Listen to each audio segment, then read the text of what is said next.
Today I am going to explain how you are going to cut the teeth or a spur gear tooth profile in an aluminum material. The dia of the material is 60 mm. This is your raw material, and your finished material, here the dia I have taken it as 100 mm. You can see the teeth are there and all the teeth are equally spaced. So how you get this equally spaced teeth? These teeth you get using the milling machine, and the process is called as indexing. So before that I am going to just tell you some basics about the gear tooth profile. So gear tooth profile, you have something called as addendum circle, dedendum circle, pitch circle. You have your face width, this is your face, and you have your flank, and here what happens is this is your tooth spacing. So different types of gears are designed using your module. So that is very important parameter, and there are different types of tooth profiles. Right now which we are discussing is an involute tooth profile. Okay, so in order to do this, we have a milling cutter that is called as a multi-point cutting tool. You can see here, multi-point cutting tool usually has the teeth. It can cut the teeth rate. Here it is given by the manufacturer, that is from 35 to 54. It can cut the number of teeth from 35 to 54, and it has an angle of 20 degree, and it is made up of high speed steel. So usually, as the saying goes, that cutting tool should be of harder material than the material for which has to be cut. So your cutting tool is of high speed steel, and here the material is aluminium. Okay, now coming to the indexing. How you are going to do the indexing, or you are going to cut the teeth? Okay, I have just drawn a line diagram here. So you have your spindle here, you have your worm wheel and worm gear arrangement. So this is your worm wheel, this is your worm, and this is your index spindle. So usually here you are going to fit the gear. Okay, and here the worm wheel, the ratio is 40:1. That means what happens when your crank is rotating by 1 revolution. So what happens is here it moves by 1/40th of the revolution, and here you have your index pin, you have your crank here, and you have your index plate. Okay, as per the manufacturers, there are 3 types of index plates, usually called as a brown and sharp index. So you can they all have been designated by Indian manufacturer as a tool association, manufacturer association. It has been approved. So plate number 1 consists of holes 15, 16, 17, 18, 19 and 20. Plate number 2 consists of 21, 23, 27, 29, 31 and 33. Similarly, plate number 3 consists of 3, 7, 39, 41, 43, 47 and 49. Depending on the requirement, you can select the different types of plate. Now coming to the number of how to design this. So I am going to assume your Z and N number of teeth. So for this problem I have assumed it as N number of teeth are 36. I want to, in my raw material, I want to have 36 teeth. Okay, M is your module. So type of gear is spur gear with involute profile, and blank dia I have to calculate. So blank dia is calculated by using the formula M into Z plus 2, where Z is your number of teeth, M is your module. So M I have taken as 3 and Z number of teeth are 36. So you will get 114 mm. Then depth of the cut is again it is standard. So since I am using it for involute profile, so I have taken it as 2.25 into M. So you will get 6.75. So depth of the cut which the machine will have, so which the cutter will do, it will be 6.75 mm, and your pitch will be of 3 into M. So 3 into 3 it will be of 9. So you will have a pitch of 9 mm. And types of indexing. So usually there are 4 types of indexing whenever you are going for a gear cutting. They are plane indexing, compound indexing, angular indexing and differential indexing. Now usually for spur gear, you usually follow either plane or compound indexing, and whenever you are going to have a complicated gear cut, you are going to take for angular or differential indexing. So now using for plane or compound gear, you are going to follow brown and sharp index head, which I have already explained. Now coming to the index crank movement. movement, so index crank movement, there is a standard formula that is given by 40 by n, where n is your number of teeth or number of cuts you want to make on this on the surface. Okay, so that will be 40 by 36. If you do the simplification, you will get 10 by 9, or if you take it into fraction, it will be 1 by 9. Now look, you have to come back here and you have to find which plate has a denominator or 9 holes. If you come here and if you find these are none of the plates have 9 holes. Okay, so you need to multiply numerator and a denominator by a common factor such that you will get the holes which are there in the standard plates. So I have done the multiplication by 2, so I have got 1 by 2 by 18. So once again I will come here, so I can find out that plate number 1 has the 18, it has a plate with 18 holes. So I will select plate number 1, and what happens is here your fraction 1 depicts the rotation of the crank pin. So if I have to get 36 holes, so what I have to do is after my first hole, I have to rotate the crank pin by 1 revolution, and then what happens is as soon as it comes to the point of 18, from there I have to shift the hole towards 2, since it is in the numerator, and then it is, as I already mentioned, it will be there in the 18th hole plate. What if you don't get a fraction? Suppose if you want to have 50 holes, 50 number of teeth, so you will have 40 by 50, you will get 4 by 5. Again 5 is not, denominator 5 is not there in any number of plate, there is no plate with 5 holes. So again you are going to multiply with a common multiple factor, so I have multiplied by 3, so here you will get 12 by 15.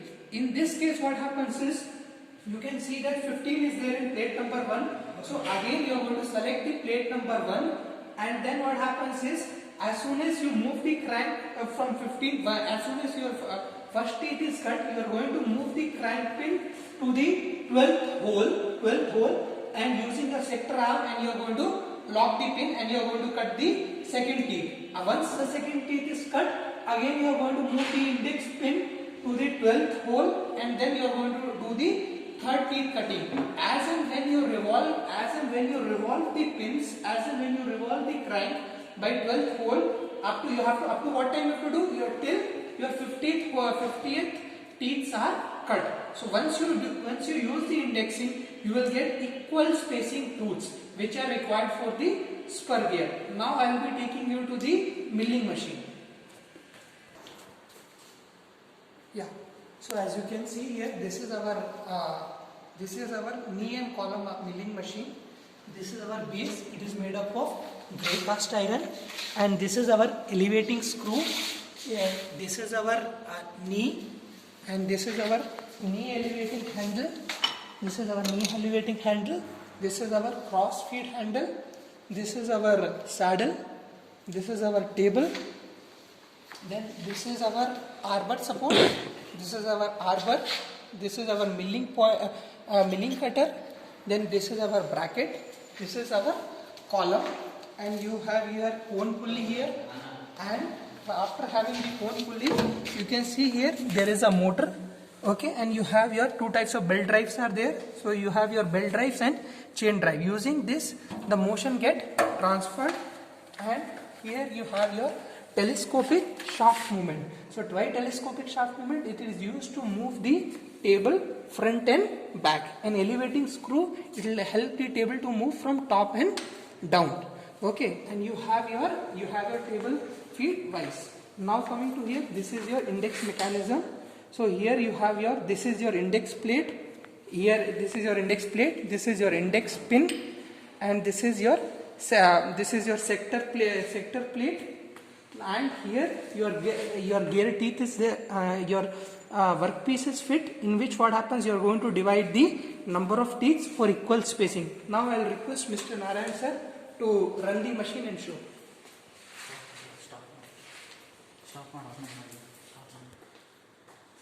Yeah.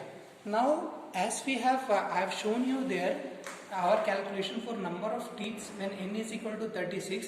You have got the indexing as equal to 1 into 7 by 33.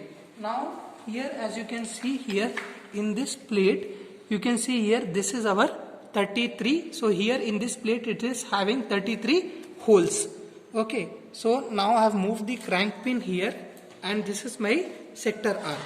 Okay, so as your denominator is 33 and numerator is 7, so in order to cut our first teeth, you will keep it like this. For the second teeth, what you are going to do is you are going to move the crank by one rotation, and then what happens is again come to 33.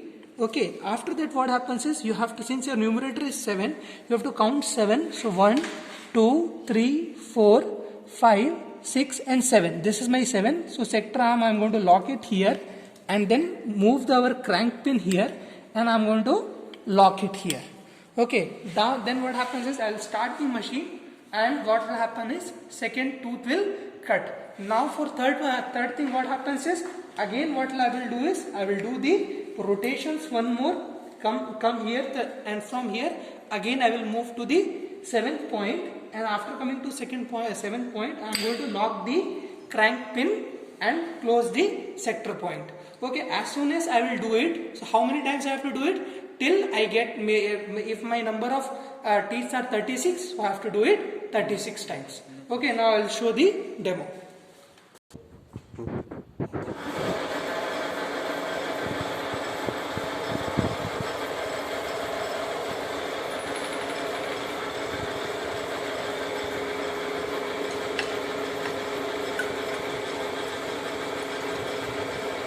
Now the process which you are doing is an up milling process. In up milling usually what will happen is workpiece will both workpiece and tools are in opposite direction and chip at the entrance will be minimum and at the exit the chip will be maximum.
Now we are having the process of down milling. Now we have the process of down milling. So in down milling what happens is both tool and workpiece moves in the same direction, and what happens is at the entrance the cut is maximum and at the exit the cut is minimum. Usually milling machines are used for surface finishing, and as you can see there are different types of slots are there. So for this you have your T slot. So this is called as T slot milling. So there are different types of millings are there. You have concave milling, convex milling, face milling, end milling, gang milling, straddle milling. So based on your application, you can use the milling machine. Similarly, you have different types of tools. Now you have your spur gear milling cutter tool is there. Otherwise, you can use you can use face milling cutter tool, or angular milling cutter tool, or T-slot cutter tool, or maybe a slab milling cutter tool based on the application. So usually milling machine is used for the surface finishing, and it is one of the most important. So if you find any type of table which have different types of T slots, so it is usually produced using the milling machine. Thank you very much.